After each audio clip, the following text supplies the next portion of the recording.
Bonjour tout le monde, bonjour Robin, bonjour Morgane. Bonjour, Comment ça va? ça va très bien. Robin, je crois que ton micro est coupé, Ah on oui. t'entend pas. Merci. Bonjour, Yukon. Bonjour à toutes et à tous, bienvenue à notre conférence en ligne dédiée à la découverte du Yukon, ce territoire du Nord canadien. Je vais commencer par me présenter. Donc je suis Julie, je suis la responsable de la communication chez Cercle des Voyages et je suis ravie de vous accompagner tout au long de ce voyage virtuel à la découverte du Yukon. Donc pour cela, je suis accompagnée de Morgane, Robin et Roxane. Alors Roxane, on ne la voit pas, mais on la salue chaleureusement. Hello Roxane! Elle est chargée de communication chez Cercle des Voyages et c'est elle qui a coordonné toute la préparation de cet événement et qui gère également, le bon déroulé, de notre webinaire. Donc Robin, tu es le représentant de l'Office du tourisme du Yukon et Morgane, tu es conseillère experte Canada chez Cercle des Voyages. Alors, avant qu'on commence, il y a une chose à savoir, c'est que, Morgane et Robin sont en direct avec nous depuis le Canada. C'est ça. Morgane, où es-tu toi? Alors moi j'habite à Sherbrooke, donc dans la province du Québec, à peu près à 1h20 de Montréal. Donc là, il est midi ici. J'espère que tout le monde va bien et est prêt à découvrir le Yukon. Et toi Robin? Tu es Oui, canadien donc? oui, merci. Je suis très content de vous joindre aujourd'hui, direct de la ville de Whitehorse, capitale de la territoire Yukon, qui est située sur la belle fleuve Yukon, dans le territoire traditionnel de deux Premières Nations distinctes, les Kwandendun et le Ta'an-Quachin. Super et ben, écoutez, bienvenue à vous. Voilà, je suis ravie d'être avec vous, ce soir. Je vais commencer par, vous présenter le programme du jour et puis voilà. Donc nous allons commencer, ce webinaire par une courte présentation de l'agence. Puis Robin, tu nous emmèneras à la découverte du Yukon et ensuite Morgane, toi tu vas nous faire découvrir tous les hébergements et les activités à ne pas manquer, ainsi que les Mhm. itinéraires à réaliser, donc dans ce territoire situé au nord-ouest du Canada. Et puis enfin, nous terminerons par un temps de questions-réponses. Donc pour cela, je vous invite, toutes et tous à poser toutes vos questions dans l'onglet qui est dédié, qui se trouve en bas à droite de votre écran. Voilà, vous posez, vos questions tout au long du webinaire et puis, nous y répondrons, à la fin. Alors, avant de partir à la découverte du Yukon, j'aimerais, vous parler rapidement de Cercle des Voyages et de notre ADN. Cercle des Voyages fait partie du groupe Cercle des Vacances, qui inclut également les marques Billets Discount, Croisiris et Vacances Australie, afin de répondre à toutes vos envies d'évasion. Et chez Cercle des Voyages, depuis plus de 25 ans, nous accompagnons des voyageurs curieux, passionnés et exigeants à travers plus de 90 destinations dans le monde. Notre plus grande force, c'est notre équipe de conseillers passionnés, des experts qui connaissent leur destination comme leur poche. Et d'ailleurs, vous allez en avoir un aperçu pendant ce webinaire avec toi, Morgane. Mais notre expertise, elle repose également sur des partenariats privilégiés avec les offices de tourisme qui enrichissent nos connaissances et nous permettent de vous faire vivre des expériences encore plus authentiques et mémorables. Et nous sommes particulièrement heureux qu'ils soient à nos côtés aujourd'hui pour partager leur passion. Chez Cercle des Voyages, nous concevons chaque itinéraire de voyage comme une aventure unique, co-créée avec votre conseiller pour une expérience personnalisée et inoubliable. Quand vous faites partie de la grande famille Cercle des Voyages, vous bénéficiez d'une conciergerie disponible 24 heures sur 24 et 7 jours sur 7, et votre conseiller est à votre écoute avant, pendant et après votre voyage. Et maintenant, après cette présentation, cap sur le Yukon, je vous souhaite un excellent voyage virtuel et Robin, je te passe la parole. Merci beaucoup. Je suis content d'être ici avec vous. Aujourd'hui, je vais couvrir la suivante. Où se situe le Yukon dans le Canada? Quoi savoir? Comment se rendre au Yukon? Je vais introduire nos communautés principales et intéressantes. Nous allons discuter nos saisons distinctes et quoi faire dans chaque saison. Et après, Morgan va adresser les circuits offerts par le Cercle des Voyages et les hébergements principaux qu'ils incluent dans leur circuit. Donc, c'est où exactement le Yukon? C'est tout dans le coin le plus nord-ouest du Canada, situé en haut du Colombie-Britannique, à côté de l'Alaska, vers l'ouest et les territoires nord-ouest sur l'est. Et oui, nous touchons l'océan Arctique sur notre frontière nordique.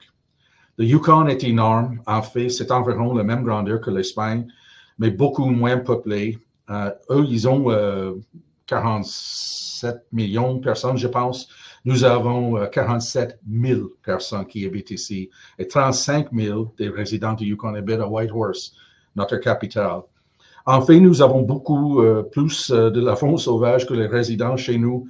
Nous avons un ours, 2 orignaux et 6 caribous pour chaque résident qui habite ici. Donc, nous ne sommes pas trop peuplés, mais jamais solitaires. Et oui, nous sommes énormes en termes géographiques aussi. Nous avons 12 des 20 montagnes les plus hautes dans le Canada, qui inclut le mont Logan, le sommet le plus haut, vers 6 000 mètres, et les terrains de glace les plus grands mondialement non polaires. Et historiquement, le Yukon a été le premier point d'entrée de l'Amérique du Nord pour les Autochtones au fin de la dernière époque glaciaire. Nous avons expériencé la rue Everlord Klondike, le plus grand rue Everlord dans l'histoire du monde, et nous avons aussi factorisé uniquement dans la Deuxième Guerre mondiale. Vraiment plus grand que nature. Vous voulez en plus? Plus de 20% de notre territoire est protégé du développement, le plus du Canada. En fait, nous avons 2 sites classés à l'UNESCO, Klondike, qui est un site culturel, et le Parc national Kluane, qui est un site naturel. Nous avons 14 Premières Nations qui parlent 8 langues et forment 20% de la population. Et nous avons développé 11 traites modernes ensemble, 50% des traites modernes dans le Canada. C'est chaleureux dans l'été, entre 18 à 30 degrés, et frais dans l'hiver, jusqu'à moins 50 de temps en temps, avec une moyenne de moins 15 normalement. En fait, c'est moins 15 aujourd'hui ici à Whitehorse. C'est un terrain qui est touché toujours par la lumière.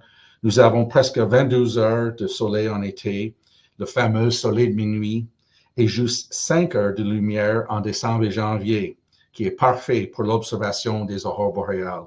Et partout le Yukon, vous allez expérimenter de l'espace, de l'oxygène pur et de temps de rapprocher. Et bien, le détox digital aussi, parce que nous n'avons pas de réseau en dehors des communautés. Donc, comment voyager au Yukon? C'est très facile, en fait. Notre ligne aérienne nationale Air Canada a plusieurs des vols quotidiens des villes principaux dans l'ouest du Canada en 737. Notre ligne aérienne territoriale Air North a des vols quotidiens du Toronto, Vancouver, Calgary, etc., aussi en 737. Et bien, WestJet a aussi des vols en 737 2 fois par semaine dans l'été. Et ils ont juste développé un partenariat avec Air North. Donc, c'est très facile d'aller chez nous. Si vous voulez prendre votre temps et avoir beaucoup de relaxation pendant votre voyage chez nous, chacun des compagnies croisières qui ont des départs de Vancouver, Victoria et Seattle jusqu'à Skagway, Alaska, la porte du Yukon, située juste 2 heures au-dessus de Whitehorse. La ligne croisière Holland America a aussi des circuits guidés aux fins des croisières qui incluent Whitehorse et Dawson City.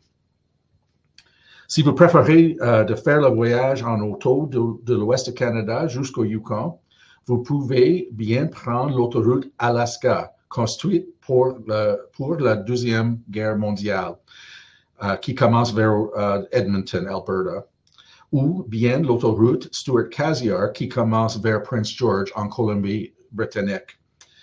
Tous les deux vous donnez beaucoup de temps à explorer la chaîne des montagnes rocheuses. Et en arrivant au Yukon, vous avez vers 5 000 kilomètres des autoroutes maintenir qui incluent la route fameuse Dempster, la seule dans le Canada qui croise le cercle polaire, et l'autoroute Top of the World, sommet du monde, qui croise la frontière entre le Yukon et l'Alaska vers l'ouest de Dawson City. Et bien, comme vous voyez, Même si nous ne sommes pas trop peuplés, de temps en temps, il y a un peu de trafic chez nous.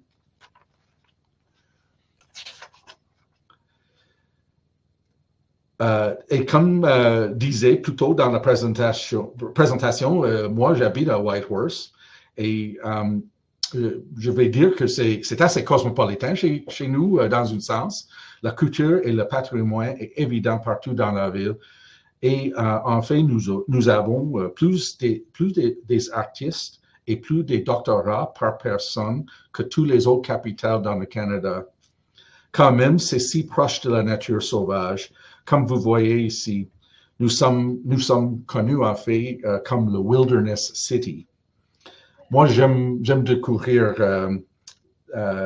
quand je quitte ma maison, je cours 100 mètres où je trouve une des 700 kilomètres des pistes dans la ville et je cours tout seul, complètement survolé de la nature sauvage, sans personne, de temps en temps, voyant des petits animaux comme les porc-épics, les renards et peut-être même un ours noir. Nous sommes proches des sites touristiques populaires comme la piste site historique Chilkoot, le parc territorial Kusuwa, le parc national Kluane, les lacs Sud et bien les villages autochtones de Carcross, Teslin et Atlin. Le prochain village que vous voulez visiter dans le Yukon, c'est Dawson City, ma village favori dans le Yukon. C'était la capitale originale du Yukon parce que c'était la cœur de la rue Everlard, Klondike. En 1996, l'or a été découvert dans la région de Klondike, vers ce qui est maintenant la ville de Dawson City. 50 000 personnes sont arrivées en 1998 de trouver leur fortune. Dawson, pendant cette époque, a été la plus grande ville dans l'ouest du Canada. En fait, c'était connu comme le Paris du Nord. Et la rue Everlard a attiré des personnalités très connues mondialement, comme les Guggenheim, les Rothschilds, et aussi beaucoup de gens inconnus qui sont maintenant très fameux, comme Thomas Edison qui était là avec ses appareils de photo, et même Jack London, écrivain des romans connus mondialement maintenant comme Croque-Blanc et L'Appel de la forêt. Il trouve encore de l'or à Dawson et le sentiment des pionniers, des entrepreneurs continue. C'est un site historique national, donc les anciens édifices sont protégés et les nouvelles sont construites dans l'ancien style. Ça ressemble à une ville des cowboys. Et le romance de la rue Everlard et la majesté de la nature qui survole Dawson ont inspiré la création d'une communauté très artistique aujourd'hui. Cela inclut des artistes autochtones qui vivaient dans la région de Dawson depuis la dernière époque glaciaire. En fait, c'est pourquoi Dawson City a été inscrite sur la liste au patrimoine mondial de l'UNESCO l'année passée, notre deuxième en fait. C'est aussi où l'autoroute Dempster commence. Le Dempster est la seule autoroute qui croise le cercle polaire dans le Canada. Dans notre région arctique, donc notre région arctique est la plus accessible au Canada. Et pas loin de Dawson, l'autoroute Dempster, sur l'autoroute Dempster, on trouve le parc territorial Tombstone. C'est la prochaine slide, s'il vous plaît. Un tombstone, c'est une pierre tombale. Dans la photo, au fin de la vallée Klondike, vous voyez monolithe qui ressemble un peu à une pierre tombale. C'est une de nos parcs les plus connus et c'est très populaire pour le camping, les randonnées à pied sur les pistes scéniques et l'observation de la faune. Moi j'étais dans le parc l'été passé, j'ai beaucoup apprécié mes randonnées et aussi le poisson que j'ai attrapé et mangé 10 minutes plus tard. Nous avons aussi un autre parc fameux dans le sud-ouest du Yukon, le parc national Kluane. Le village principal d'accéder au parc, c'est Haines Junction. C'est une communauté qui a comme un focus l'exploration et la conservation du parc. C'est 22 000 km² en grandeur et c'est complètement non développé depuis les années 40. Donc, c'est un écosystème sauvage complètement intact et une partie de la plus grande région protégée dans le monde. La chose que j'aime le plus, c'est les trois écosystèmes qu'on expérience dans une seule randonnée à pied. On commence dans les trams. Vous pouvez changer le slide, s'il vous plaît. On commence dans les trams et les grands pins. Et pas loin, on trouve le sous-alpin et l'alpin avec les plants très plats et proches des roches qui sont mangés par les mouflons de dalle tout en blanc en peau et même les ours grizzly qui aiment les fleurs des montagnes. Et finalement, on se trouve les glaciers qui couvrent une région de 17 000 km². Quelques-uns des glaciers sont 1 000 mètres en épais et 100 km en longueur. C'est incroyablement vaste et vide et spectaculaire. Donc, prochaine slide, s'il vous plaît. Donc, à quelle période de l'année visiter le Yukon? Well, ça dépend. Est-ce que vous êtes attiré par la neige, l'air frais, les chiens qui chantent avant de se coucher, au-dessus les aurores qui dansent toute la longue de la nuit? Ou est-ce que vous préférez de faire un pique-nique, la pêche, le canot, les randonnées à pied ou en mountain bike au-dessus le soleil de minuit avec vos lunettes de soleil? C'est à vous à décider.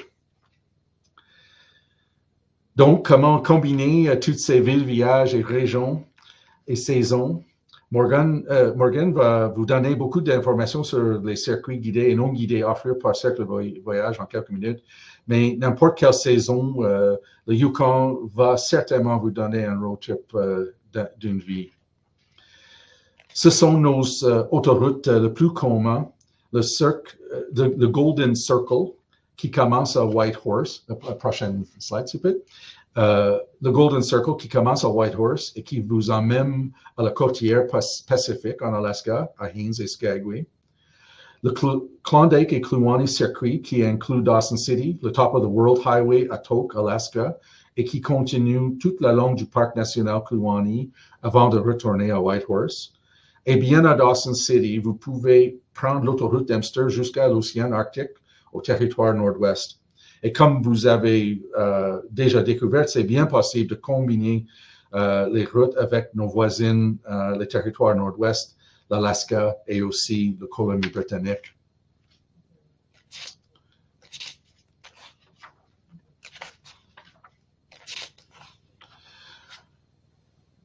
Un petit mot sur nos Premières Nations du Yukon. Quand on visite le Yukon et n'importe quelle région vous visitez, on est sur le territoire traditionnel d'un de nos 14 Premières Nations. Et on peut expérimenter leur culture et langue distincte dans les musées, les galeries, les festivals et dans les villages partout le Yukon. Vous pouvez également retrouver des produits des Autochtones en galerie ou lors des marchés, ce qui vous permet aussi de rencontrer les créateurs. Cherchez les deux logos, un pour le Yukon et puis un pour les Premières Nations du Yukon, qui vous assurent l'authenticité des produits.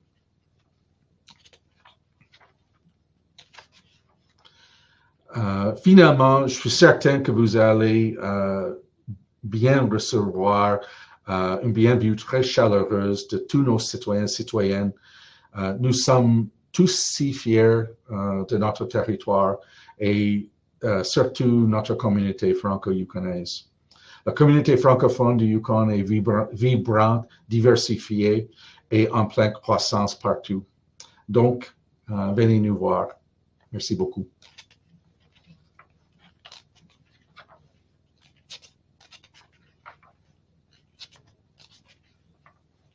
Merci beaucoup, Robin, pour cette belle présentation. Donc, comme je le disais à nos participants, il faut venir 2 fois en fait. Il faut venir en été et en hiver. Voilà. Comme au Canada. Morgane, exactement. Morgane, on te laisse la parole. C'est à toi. Oui. Eh bien, rebonjour à tous. Alors moi, j'ai eu la chance d'aller au Yukon en mars 2023 et je me souviens là-bas, on m'a dit, vous savez, le Yukon, ça se vit et ça se ressent. Donc j'ai trouvé que c'était une belle introduction pour vous parler des activités que vous pouvez expérimenter lors de votre séjour et qui vous feront vivre à coup sûr beaucoup d'émotions. Alors la première expérience dont je vais vous parler, c'est sûrement la plus populaire puisqu'en fait il s'agit de l'excursion en traîneau à chien. Donc elle a d'ailleurs été rendue au Yukon célèbre par sa fameuse course internationale d'attelage de chiens de traîneau qui s'appelle la Yukon Quest. Alors je ne sais pas si certains ont déjà entendu parler. Donc c'est une course qui fait 1648 km et qui a lieu tous les ans en février et qui est réputée pour être la plus difficile du monde. Donc c'est pour vous dire que le traîneau à chien, c'est vraiment dans les gènes du Yukon et que c'est vraiment un sport national. Donc là-bas, vous avez de nombreuses et nombreux mushers qui proposent des sorties toutes uniques dans les environs de Whitehorse ou au-delà. Et ce sont vraiment des femmes et des hommes passionnés qui sont de vrais amoureux des chiens et qui ont parfois tout quitté pour vivre leur passion en connexion totale avec ce mode de vie. Alors, comment se déroule l'activité? Vous êtes accompagné d'un guide expert. Vous pouvez choisir différentes formules. Vous avez des sorties de quelques heures ou d'une demi-journée ou d'une journée et vous pouvez conduire votre propre traîneau ou être simplement passager. Donc, c'est une formidable façon de parcourir les paysages sauvages et surtout de réaliser l'immensité du territoire. Et vous pouvez même passer sur des lacs gelés, donc comme sur la photo, ce qui rend vraiment une sensation très particulière.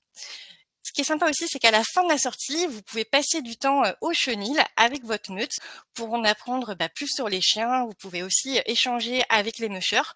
Comme le disait Robin tout à l'heure, ils parlent quand même beaucoup français. Donc ça, c'est aussi pratique et c'est vraiment un moment privilégié. Ce qu'il faut savoir, c'est qu'au Yukon, les chiens sont vraiment des athlètes. Donc l'excursion demande pour le conducteur quand même une forme physique, parce que parfois il faut participer, c'est-à-dire qu'il faut descendre du traîneau, il faut accompagner les chiens. Donc quand on veut être conducteur, il faut avoir une petite condition physique, c'est une vraie aventure où on donne de soi. Hors saison d'hiver, vous pouvez aussi participer à des randonnées avec les chiens, parce que eux s'entraînent toute l'année.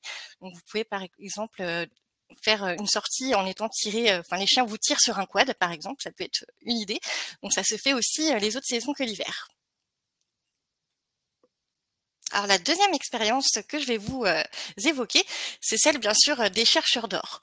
Donc de juin à septembre, on vous propose de suivre les traces des chercheurs d'or qui rêvaient de faire fortune pendant la grande ruée vers l'or. Donc on peut réaliser l'expérience à plusieurs endroits selon votre itinéraire. Moi je vous conseille de vous essayer à l'orpaillage du côté de Dawson. Donc Robin, pareil, on a parlé tout à l'heure, parce que la ville s'est clairement développée autour de cette activité et vous pouvez en profiter soit pour visiter la ville, mais aussi la mine qui s'y trouve. Donc, comment ça se passe? Vous allez avoir un court briefing sur les techniques et l'utilisation du matériel. Et après, vous n'avez plus qu'à enfiler vos bottes. Ou vous pouvez être pieds nus aussi si l'envie vous en dit, parce que bon, l'eau est quand même très froide. Mais vous pouvez, voilà, comme ça, chercher les paillettes d'or. Donc, vous êtes muni d'une bâtée en métal. Donc, comme on voit sur les photos, c'est vraiment le matériel qui vous sert à aller chercher l'or. Et comme les vrais chercheurs, vous allez gratter un petit peu les courants d'eau. Donc, c'est un moment rempli d'adrénaline et de plaisir. Et vous avez aussi, quand même, il faut le dire, de vraies chances de rentrer à la maison avec quelques pépites. La troisième expérience dont je vais vous parler, c'est aussi forcément une des plus populaires, c'est celle de l'observation des aurores boréales. Donc s'il y a bien un endroit au monde à privilégier, c'est bien le Yukon, parce que l'hiver effectivement est la saison idéale pour profiter de l'obscurité parfaite. Donc cependant, vous devrez veiller quand même assez tard pour en profiter, parce que le moment le plus propice, c'est entre 22h et 3h du matin, pour avoir vraiment le pic des aurores. Donc, vous avez plusieurs partenaires qui proposent des excursions, des expéditions pour les observer. Donc, une des manières de le faire, c'est de partir en groupe en petit bus. On vous emmène au cœur de la forêt où là, vous avez un campement qui est installé. Donc, vous pouvez avoir des tipis avec un feu à l'intérieur. Vous pouvez vous réchauffer. Vous avez des boissons chaudes, des chamallows à griller. Donc, ça, c'est vraiment pour parfaire l'expérience. Et puis, à l'extérieur, vous pouvez profiter du bal des aurores. Il y a un guide qui est là aussi pour vous en parler. Il peut aussi vous aider à mettre votre téléphone en mode photo pour photographier les aurores parce qu'il faut un petit mode spécial quand même. Et puis voilà, vous profitez simplement pendant le temps de l'observation du bal des aurores. Donc vous avez certains lodges aussi qui proposent l'excursion directement depuis chez eux, mais j'y reviendrai tout à l'heure en vous présentant deux d'entre eux. Et si vous êtes en autotour, alors moi je vous conseille de télécharger une application qui s'appelle My Aurora Forecast et qui vous permet d'avoir des indices de probabilité de voir des aurores. Donc comme ça vous permet de vous dire bon bah ce soir l'indice est assez fort, on va veiller pour voir ça.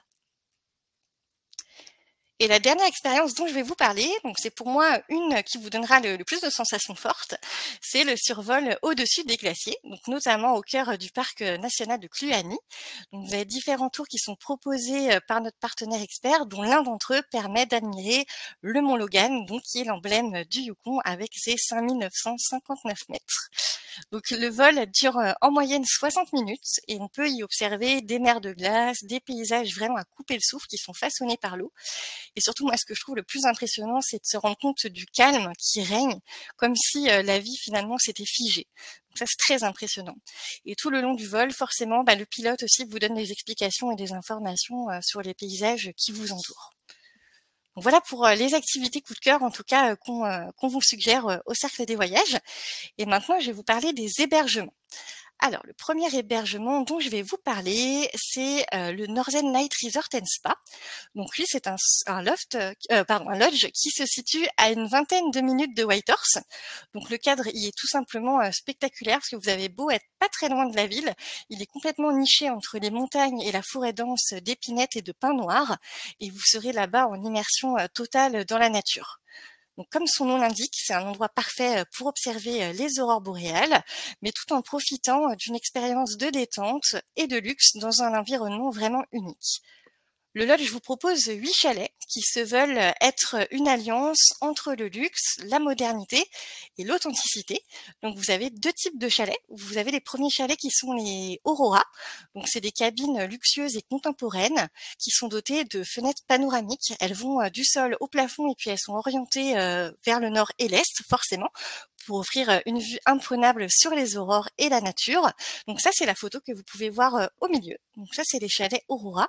Et puis, vous avez les chalets alpines qui vous proposent, quant à eux, une expérience plus authentique, plus cocooning, parce ils sont faits entièrement en bois rond. Donc ça, c'est la photo du dessus. Donc chaque chalet dispose d'une cuisinette intérieure, d'un foyer pour se réchauffer et de toutes les commodités qui vous permettront de vous sentir comme chez vous. Donc les chalets sont pour 2 personnes. Vous avez un restaurant qui se trouve dans le chalet principal avec vue panoramique qui propose une cuisine avec des produits locaux. Et puis l'avantage du Northern Light Resort and Spa, c'est comme son nom l'indique, vous pouvez vous faire chouchouter après une bonne journée d'aventure puisqu'ils mettent à votre disposition l'espace bien-être. Vous pouvez profiter de massages, vous pouvez aller prendre aussi un bain de forêt ou encore découvrir le parcours de sensations pieds nus pour vous reconnecter à la terre. Alors le deuxième hébergement dont je vais vous parler, c'est le Southern Lakes Resort. Alors lui, il est situé directement sur le lac Tagish, environ à 45 minutes en voiture du sud de Whitehorse. Donc on est encore plus au nord que au sud que le Northern. Et là, vous avez le choix de différentes cabines aussi. Alors l'établissement vous propose de séjourner dans des chalets en rondins traditionnels. Ils sont tous directement face au lac. Donc ça vous permet d'avoir une vue extraordinaire et puis aussi une vue différente tous les matins. Donc vous avez des chalets de 2 personnes qui sont dotés d'une salle de bain complète avec salon avec un poêle à propane. Et puis vous avez aussi des cabines familiales qui proposent, elles, des kitchenettes. Donc les chalets vont de 2 à 5 personnes. Vous avez également un restaurant qui se trouve dans le pavillon principal où vous pouvez déguster des produits et des menus variés selon les saisons. Alors lui, le Southern, c'est vraiment un établissement convivial qui est parfait pour les familles, les couples, mais aussi les groupes d'amis. Et le lodge se trouve à 40 minutes de la ville de Carcross, où vous pouvez aussi ajouter l'expérience de chercheur d'or. Donc tout à l'heure, on parlait de Dawson, mais c'est vrai que vers Carcross, vous pouvez aussi en faire. Et puis l'établissement propose des activités, que ce soit en hiver ou en été. Donc en hiver, vous avez le fameux traîneau à chien, vous pouvez observer les aurores, vous pouvez faire de la motoneige, vous pouvez faire des raquettes. Et puis l'été, vous avez de la pêche, du canoë-kayak, de la rando, sortie en quad ou vélo de montagne, il y en a un petit peu pour tous les goûts. Le troisième hébergement dont je vais vous parler, alors moi c'est un de mes préférés, c'est le Mount Logan Eco Lodge. Alors lui, il se trouve dans le petit village de Haynes Junction, donc au cœur de la réserve de Kluane. Il a une vue panoramique incroyable sur la chaîne de montagne, donc on peut le voir la vue sur la photo du dessus, et c'est vraiment un petit paradis. Donc vous avez le choix ici de séjourner soit dans les chambres confortables du lodge, ou alors de tenter une expérience un peu plus insolite. Donc vous pouvez loger dans les yourtes, dans un pod, dans une cabine rustique typique de celle des chercheurs d'or, ou encore dans un bus aménagé. Et pour la petite anecdote, c'est le propriétaire qui a quasiment tout fait lui-même, donc c'est assez incroyable. Donc comme son nom l'indique, le lodge met un accent particulier sur le respect de l'environnement, et il a une approche générale visant à préserver l'écosystème local. Donc les hôtes sont absolument charmants et ils parlent français, donc ça peut être aussi pratique. Et ils vous proposent aussi des excursions forcément directement depuis le lodge. Donc en hiver, vous avez de la pêche sur glace, une randonnée en raquette avec l'hôte. Et puis l'été, vous avez du canoë ou de la randonnée dans le parc national de Kluane. Donc moi, je trouve que ça peut être une belle étape justement lors d'un autotour et puis pour visiter le parc de Kluane. Et enfin, je vais terminer par vous présenter une occasion unique de vivre une aventure avec un grand A. C'est l'autotour, mais en Jeep aménagé. Donc ça, c'est une formidable manière de découvrir les routes panoramiques du Yukon. Et cela vous donnera un sentiment clairement de liberté incroyable et vous permettra surtout d'aller à votre rythme. Donc vous serez aussi privilégié pour observer la faune sauvage. Alors comment ça se passe? Vous allez prendre la Jeep à Whitehorse, donc ça sera l'endroit de prise et de restitution du véhicule. Et puis après avoir reçu les instructions essentielles, vous allez être prêt à partir découvrir les routes sauvages du territoire. Donc vous avez une tente qui se déplie sur le toit, qui est très très facile de mise en place et qui vous permettra de vous arrêter devant n'importe quel camping pour y passer la nuit avec tout le confort. Donc le véhicule est également équipé de tout le matériel nécessaire pour vous préparer de bons repas en pleine nature. Bon, faut faire attention quand même à la faune. Et puis vous trouverez aussi à l'intérieur la table de camping avec les chaises et tous les équipements en fait qui sont parfaits pour le camping. Donc avec cette formule, vous êtes libre d'organiser en fait votre itinéraire comme vous l'entendez, mais on est bien sûr disposé et disponible pour vous faire des suggestions d'étapes incontournables pour être sûr que vous ne manquiez rien. Donc voilà pour les hébergements coup de cœur au Cercle des Voyages. Et donc je vais terminer par les itinéraires que l'on vous propose. Donc le premier itinéraire qu'on vous propose, c'est un séjour de 4 nuits au Northern Light Resort et Spa, donc le premier hébergement que je vous ai évoqué. Donc en hiver, je précise, et en chalet en Boiron. Donc là, dans cette formule, vous avez une première nuit à Vancouver, donc pour gérer les vols jusqu'à Whitehorse. Vous en avez également une dernière à la fin du séjour.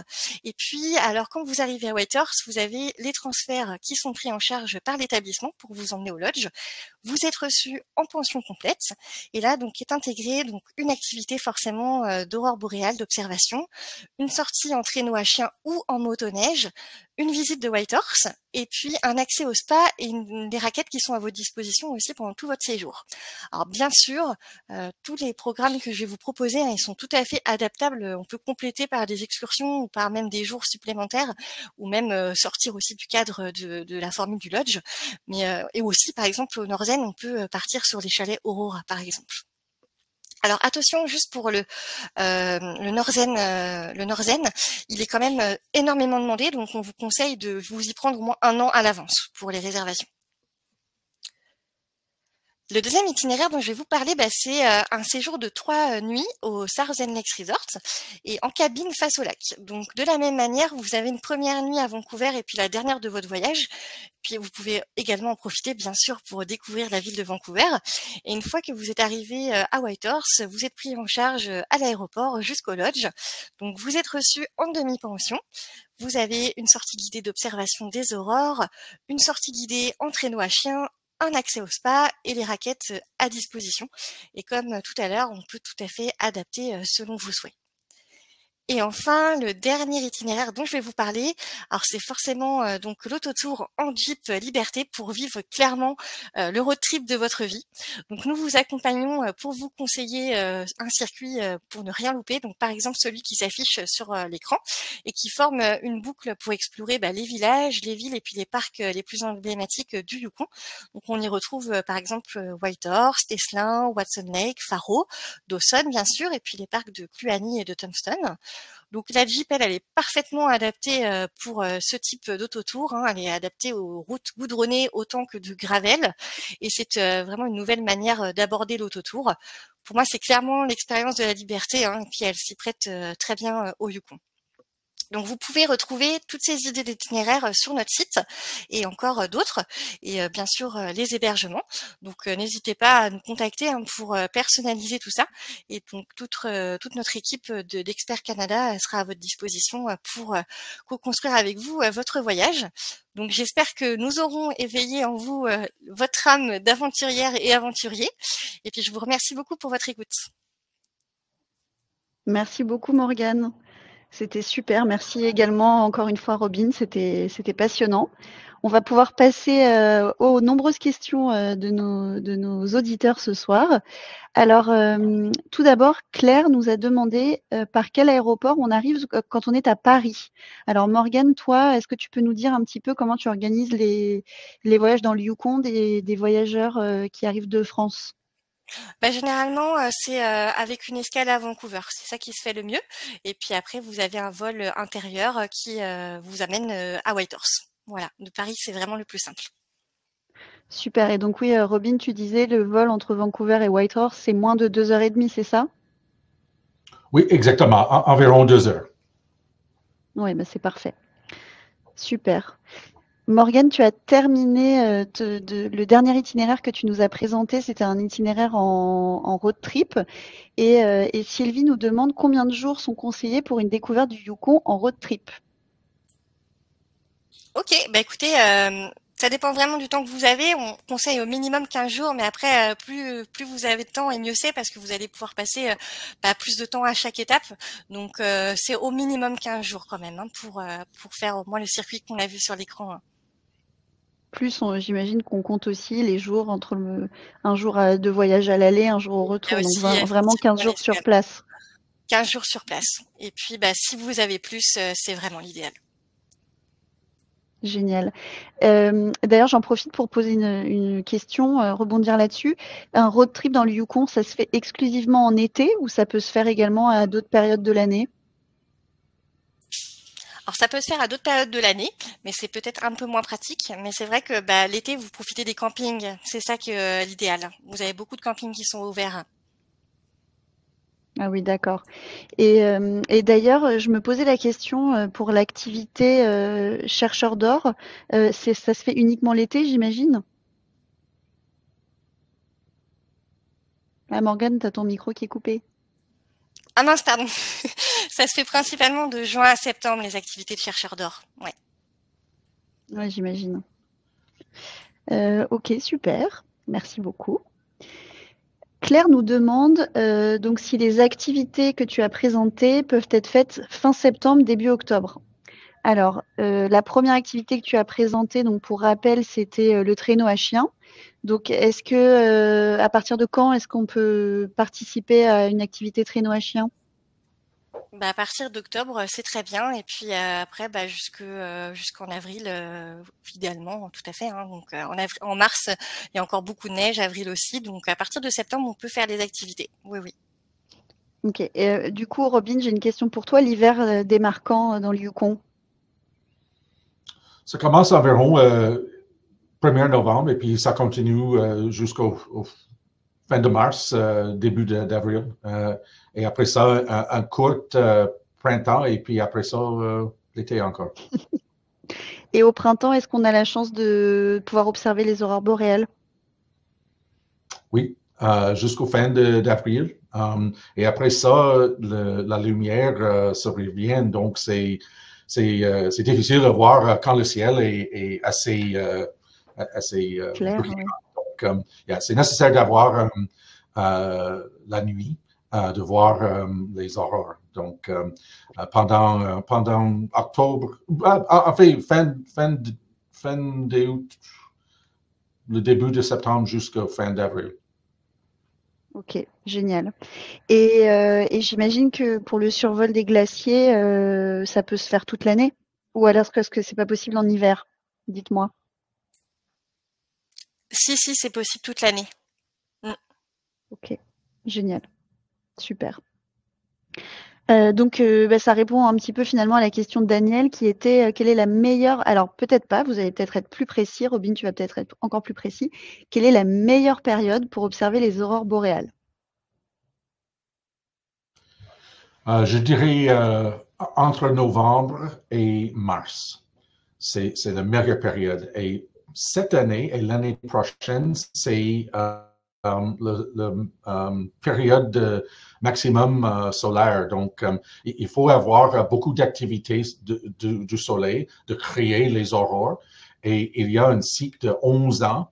Et cet hiver et l'hiver prochain sera le pic du cycle. Donc, c'est le meilleur temps de voir les aurores ces prochaines 2 semaines. Ouais. Puis aussi, surtout entre novembre et mars. Ah bah, tu vois, Morgane, tu disais qu'il fallait s'y prendre un an à l'avance. Donc, je vous invite tous et toutes à réserver dès maintenant votre voyage dans le Yukon pour l'hiver prochain pour avoir les plus belles aurores boréales qu'on peut observer donc pour les 10 prochaines années. C'est génial. Alors, Morgane, tu nous as présenté le road trip en Jeep, hyper sympa avec la tente sur le toit. Est-ce que c'est possible de louer des camping-cars et de faire des road trips en camping-car demande Agnès. Est-ce que ça se fait, ça, dans le Yukon? Alors, ça se fait probablement, mais nous, on n'a pas de partenariat particulier avec les loueurs de camping-car. Donc, nous, la formule Jeep, c'est vraiment ce qu'on propose le plus adapté pour cette formule on va dire, en van aménagé, entre guillemets. Donc, nous, on n'a pas de partenariat avec les camping-cars sur le Yukon.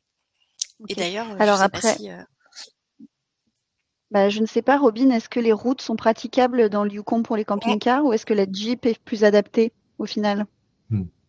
J'aime beaucoup les Jeeps parce que c'est bien possible de rouler sur quelques routes qui sont pas les plus développées. Quand même, le camping le camping dans les camping-cars, c'est très populaire chez nous. Donc, et puis, en fait, nous avons plus que 50 terrains de camping gouvernemental dans le Yukon et probablement 20 terrains de camping privés. Donc, il y a des places de faire le camping partout le Yukon. Donc, quand même avec les Jeeps, c'est possible de visiter les places plus développées que les camping-cars. Oui, ça permet de s'aventurer dans des endroits plus reculés. C'est ça. Génial. Et du coup, alors il y a une question qui m'échappe, mais c'est pas grave, on va enchaîner sur les questions de nos participants. Mireille, elle a une suggestion à faire. Je ne sais pas si Mireille, vous connaissez déjà le Yukon, mais elle suggère de faire plutôt un road trip avec des arrêts dans les lodges plutôt que la tente sur le toit. Alors après, j'imagine que c'est vraiment on a tous des façons différentes de voyager, des envies différentes. Après, c'est sûr que, d'après ce que j'ai compris, le fait de s'arrêter dans les lodges, ça permet vraiment d'être accompagné sur les activités, d'avoir un programme déjà fait, éventuellement, voilà, d'avoir la pension incluse qui peut être assez pratique quand on est, j'imagine, une famille, par exemple, et qu'on n'a pas envie de se soucier de la logistique. Et puis après, oui, le voyage en Jeep, c'est l'aventure, la liberté, c'est deux choses différentes. N'est-ce pas, Voilà, le Morgane? road trip, de toute façon, on vous accompagne sur le road trip avec différentes étapes où vous pouvez loger effectivement dans des lodges. Là, on vous proposait effectivement un coup de cœur qui est sur la Jeep, mais bien sûr, le road trip de manière traditionnelle avec la location de voiture, puis les arrêts dans les différents villages, villes où vous êtes logé soit en hôtellerie ou soit chez l'habitant, etc. Ça, on vous propose également. Il n'y a pas de problème. Super. Ah oui, c'est ça, la question que je m'étais posée me revient. Est-ce que dans le Yukon, ce qu'on appelle en français le camping sauvage est autorisé ou on doit vraiment se loger sur des endroits spécifiques? Robin, est-ce que tu sais? Est-ce que tu as Oui. la réponse à cette question? C'est pas découragé de tout de faire le camping partout. Donc c'est comment au noir aux nuits de voir des gens qui sont juste à côté de l'autoroute avec un bel lac ou une montagne juste avant. Donc c'est absolument possible de faire le camping partout. C'est pas un problème. Quand même, nous avons aussi des sites camping développés, mais vous pouvez faire le camping partout. Et c'est pour cette raison que les Jeeps sont fantastiques, parce que vous pouvez arrêter dans une place à côté d'une fleuve, vous pouvez attraper un poisson pour dîner, puis c'est une chose ferrée. Ouais, il va falloir que tu nous donnes des cours, hein, parce que moi, je ne sais pas pêcher, Robin. Il va falloir que tu m'apprennes. Et Romain nous demande, en termes de budget, combien est-ce qu'il faut compter? Alors peut-être Morgane, que tu peux nous parler d'un des itinéraires que tu as proposé, nous dire à peu près, voilà, nous donner une idée de budget? Oui, ça va dépendre toujours de la saison et puis de ce que on inclut aussi dans le programme. Mais en moyenne, sur 15 jours au Yukon pour 2 personnes, faut compter, je vais vous donner une fourchette entre 4 000 et puis 5 000 € à peu près par personne pour 15 jours. OK. Je précise, hein, que quand Morgane parle du prix, elle parle du vol, des hébergements, des activités, Voilà, enfin voilà, exact. tout est inclus. Super. Alors, je retourne dans le chat parce que je vois qu'il y a d'autres questions qui ont été posées. Ah bah, on vient de répondre à la question de Claire qui était: quel budget environ prévoir pour 15 jours avec le transport, les hébergements, la location de voiture? Et Claire nous demande à quelle période la neige arrive, Robin, généralement? Ça commence en octobre. En fait, cette année, c'était environ le 25 octobre. Et normalement, par le 1er novembre, nous avons assez de neige sur le terrain de faire le traîneau, les raquettes, toutes les choses que vous voulez faire sur la neige. Super. Et enfin, Claire nous demande, c'est vrai qu'on n'en a pas parlé, mais quelle est la monnaie locale? Ah, dollar canadien. Tout Comme simplement. partout au Canada, oui. C'est ça. Yeah. C'est pas l'or. Et Mais je nous crois, n'avons Robin, pas- qu'ils acceptent Des hein, pépites l'or. d'or. Ouais. Je m'excuse. Et je crois que on peut utiliser l'or aussi en monnaie, non, à Dawson, ou je me trompe peut-être, mais... Oui, c'est possible d'utiliser, je ne sais pas le mot en français, les chips dans le casino. Vous pouvez utiliser les chips partout dans chaque restaurant ou magasin à Dawson. C'est possible d'utiliser les chips du casino comme la monnaie là-bas. Donc, c'est quelque chose de mignon. Ah, d'utiliser les jetons de casino? C'est ça, c'est ça. Yeah. Est-ce que D'accord. Non, on faisait, parce que je faisais une petite plaisanterie, je demandais si on pouvait payer avec des pépites d'or, comme on est au pays des chercheurs d'or. Oui, c'est possible de faire ça aussi. Yeah, absolument. Yeah. Dans chaque bar, ils ont un escale de mesurer combien d'argent vous avez dans une petite pépite d'or. Donc, oui, c'est possible. Et même aussi les jeux de casino. Et alors tout à l'heure, Robin, tu nous parlais de l'artisanat des Premières Nations. Qu'est-ce que tu recommanderais à un voyageur français de rapporter de son voyage dans le Yukon? Un souvenir symbolique. Ah, bonne idée. Probablement des mocassins, des souliers qui sont faits en main des Premières Nations avec des très beaux de temps en temps, ils mettent des fleurs ou des animaux sur les mocassins. Donc, yeah. Qui sont brodés avec du fil ou avec des perles? Exactement, oui. Yeah. Moi, j'ai ramené un attrape-rêve pour mon fils. Magnifique. Ah ouais, super cadeau. Une bonne idée. Magnifique. Claire nous demande si la langue principale, alors Robin, tu nous disais bien qu'il y avait plusieurs langues officielles au Yukon, mais est-ce que la langue parlée principalement, c'est plutôt l'anglais ou c'est plutôt le français? Plutôt anglais, mais le français, c'est parlé partout le Yukon. Génial. Bon, bah, super.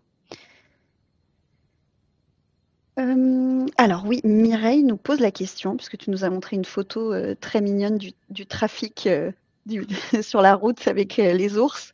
Est-ce que les ours sont en soi un problème au Yukon? Est-ce que ça représente un danger quelconque pour les touristes? Pas de problème, mais il faut être préparé pour les ours. Donc, c'est nécessaire de faire quelque chose en avant, mais si vous faites toutes vos choses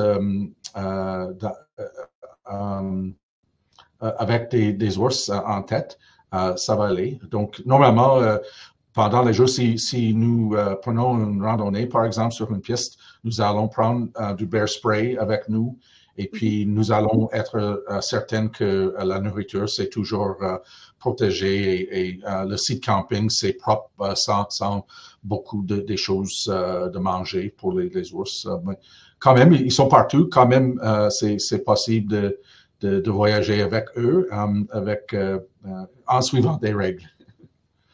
Bien sûr. Après, j'imagine, Morgane, que quand on loue une Jeep, il y a des règles de sécurité qui sont données aux voyageurs. Voilà, comme tu disais, Robin, ne pas laisser la nourriture traîner, être équipé, voilà.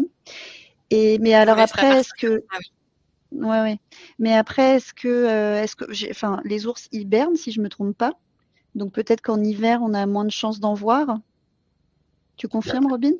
C'est correct, oui, exactement. Yeah. Il dort aux hivers, donc c'est pas un problème en hiver. Ok. Daniel nous pose la question, quel est le meilleur moment pour observer les couleurs de l'automne dans le Yukon, Robin? Ça commence au 15 août et ça continue jusqu'au fin septembre. Donc, pour moi, la meilleure semaine, le meilleur temps, c'est la première semaine de septembre. C'est quand c'est absolument fantastique.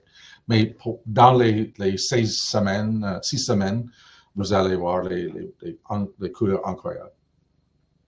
Superbe. Et alors, en septembre, là, qu'est-ce qu'il faut mettre dans sa valise quand on part visiter le Yukon? Est-ce qu'il faut quand même un manteau chaud ou est-ce qu'un anorak suffit? Je me rends pas compte. Quelles sont les températures moyennes à cette période de l'année? Il faut être préparé pour beaucoup de temps différents. En hiver, c'est froid, en tout cas. Donc, normalement, les gens qui viennent chez nous dans l'hiver, ils vont louer tout l'équipement d'utiliser, d'être chaud et en faisant des activités hors dehors. Et puis, aux autres saisons, il faut être préparé pour tout ça. Ça pourrait être 30 degrés et ça pourrait être de temps en temps, même en été, ça pourrait être 5 degrés. Donc, il faut être préparé pour tous. Nous sommes montagneux partout, donc c'est le temps de montagne. Donc, les soirs et les matins sont frais. Sont frais. Exactement. Et puis après midi, ça commence de réchauffer. Ok, super. Merci beaucoup. Claire nous demande si la vie est chère dans cette région du Canada. Morgane, est-ce que toi, tu as des conseils à donner à tes voyageurs? Est-ce que tu leur conseilles un budget à prévoir par jour, par personne? Oui, bien sûr. Après, ça, c'est quelque chose qu'on discute lors de notre échange, tous les à côté un petit peu. Et puis, non, pas de problème. On peut voir ça ensemble lors de nos échanges pour le voyage. Super. Et d'ailleurs, je rebondis sur la discussion précédente. Morgane, quand on fait un séjour et qu'on est, par exemple, au Northern Light Resort and Spa, est-ce que l'équipement est fourni par le lodge pour les activités en extérieur hivernales? Alors, c'est une option. mais on la met à chaque fois parce que effectivement c'est plus facile quand on est sur place d'avoir l'équipement, surtout si on reste au lodge. Donc oui, on peut le faire. Ok. Non, mais c'est sûr qu'en France, on n'est pas tous équipés avec les manteaux pour les Non, mais à partir du froids moment où on va canadiens. effectivement, ouais, en hiver au Yukon, il faut avoir l'équipement grand froid, même s'il fait pas si froid à certains moments, il faut quand même l'avoir de préférence pour pas avoir de mauvaises surprises. Super. Et Sylvie nous demande, du coup, si on ne peut pas voir les ours, quelle faune peut-on observer en hiver, Robin? Presque tous. Ça dépend chaque jour, mais ça pourrait être des loups, des lynx. C'est un chat canadien. Des renards. Des petits écureuils, il y a beaucoup, des orignaux, des caribous, les chèvres. C'est fantastique. Et en fait, en hiver, avec la neige et puis la glace sur les lacs, on voit les pas des animaux partout. Ah bah oui. C'est évident en hiver qu'en été. Donc, ça, c'est fun aussi, simplement de voir les pas au matin en faisant le motoneige ou le traîneau ou les raquettes. On va voir des animaux qui se passent dans la région. C'est une de mes choses favorites. Au printemps, nous commençons à voir les cygnes et les autres oiseaux qui retournent dans le nord du Canada, dans le Yukon. Donc ça, c'est une chose très spéciale des printemps. La migration des oiseaux des régions plus sud qui rentrent encore dans l'Arctique. Donc, le printemps, c'est parfait pour voir les oiseaux si vous êtes intéressé en ça. Et puis, aussi, vous avez la chance d'observer des aurores boréales pendant les nuits. Génial. Merci beaucoup, Robin. Écoutez, je crois que malheureusement, ce webinaire touche à sa fin. J'aurais bien aimé rester plus longtemps avec vous. Ah, alors attendez, on va pouvoir rester encore quelques minutes ensemble, car Claire nous demande s'il y a des sources chaudes dans le Yukon. Robin, est-ce que vous avez des sources chaudes chez vous? Oui, il y en a. Et puis, pas loin de Whitehorse, nous avons l'Eclipse Nordic Spa, l'Eclipse Nordic Spa, qui est maintenant 5 ans. Depuis, ils ont complètement redéveloppé le resort. Donc, c'est une place très spéciale et puis moderne. Et ils ont tous des différents types de spa et des piscines, cold plunges, les choses comme ça. Donc, ça, c'est une chose. Surtout en hiver, les gens qui visitent Whitehorse, ils vont aller à Eclipse Nordic Spa. Je ne sais pas si tu étais là, Morgan. Oui, j'ai essayé, j'ai testé, puis ils font des concours aussi de cheveux gelés. C'est génial. C'est ça, yeah. Et dans la région d'Eclipse Nordic Spa, il y a une réservation de la faune. Donc, normalement, les gens vont visiter le parc pour voir tous les animaux qui sont là. Et puis après, ils vont visiter la piscine Eclipse Nordic Spa. Super. Merci à tous. Merci beaucoup, Robin. Merci beaucoup, Morgane. Et puis, merci également, Roxane, à toi. Hein. Tu n'es pas là, mais on pense bien à toi et on te remercie. J'espère que ce webinaire vous a plu. Merci à tous d'avoir été si nombreux à y participer. N'hésitez pas à nous contacter si vous avez des suggestions à nous faire. Nous sommes toujours preneurs de vos retours, bien évidemment. Et puis, je vous souhaite à tous une bonne soirée, puis une bonne journée à vous, Robin et Morgane. Et puis, j'espère vous retrouver bientôt à l'agence ou en ligne pour réserver un voyage au Yukon. Et si ce n'est pas déjà le cas, je vous invite à vous inscrire à notre newsletter pour vous tenir informé de tous nos événements. Merci beaucoup, Robin. Merci, Morgane. Et à bientôt, tout le monde. Au revoir. Merci beaucoup. Merci, bonne journée à tous. Bonne soirée. Bonne soirée. Bye bye. Au revoir. Bye.